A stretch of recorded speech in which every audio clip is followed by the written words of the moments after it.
કલકત્તામાં મહિલા તબીબ પર થયેલા દુષ્કર્મ અને હત્યાના વિરોધમાં વાંકાનેરમાં IMA દ્વારા પ્રાંત અધિકારીને આવેદનપત્ર આપી વિરોધ વ્યક્ત કરવામાં આવ્યો હતો।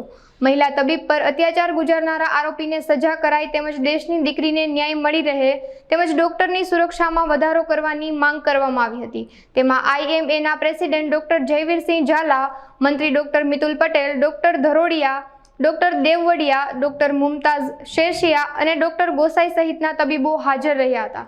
અત્રે જે 9 તારીખે પશ્ચિમ બંગાળમાં જે લેડી ડૉક્ટરની ઉપર રેપ કરી, મર્ડર કરી અને જે અત્યાચાર કરવામાં આવ્યો એના વિરોધમાં વાંકાનેર IMA એ ઘટનાને વખોડી કાઢે છે અને એ દીકરીને ન્યાય મળે એના માટે અહીં અમે સરકારશ્રીને જાગૃત કરવા અને અહીંની કક્ષાએ ત્યાં અમારી રજૂઆત ગવર્મેન્ટ સરકાર સુધી પહોંચે અને બહેનો દીકરીઓની સુરક્ષા માટે ખાસ કડક પગલાં લે અને આવા તત્વોને કડક સજા આપે તો બીજા તત્વો આના માટે થોડોક ડર રાખે અને દીકરીઓની સુરક્ષા વધે।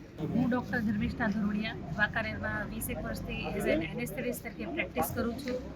મને અહીંયા કંઈ સેફટીનો વાંધો નથી, હું સારી રીતે કામ કરું છું। પણ આ જે બનાવ બન્યો છે જે પશ્ચિમ બંગાળમાં એ જગ્યા કે જ્યાં દુર્ગાનું પૂજા થાય છે, જે અર્ચન થાય છે, નારી શક્તિનું સન્માન છે, ત્યાં આ બનાવ જે બન્યો, જે ડૉક્ટર મોમિતા ઉપર ગેંગરેપ થયો, પછી તેને મારી નાખી અને બીજા દિવસે એમ કહે છે કે એને સુસાઇડ કર્યું અને એનામાં બધા પુરાવા જે નાશ કરવાની અને જે જઘન્ય કૃત્ય કર્યું છે એ અતિ નિંદનીય છે। આ કોઈ પણ હિસાબે ચાલાવી ન શકાય।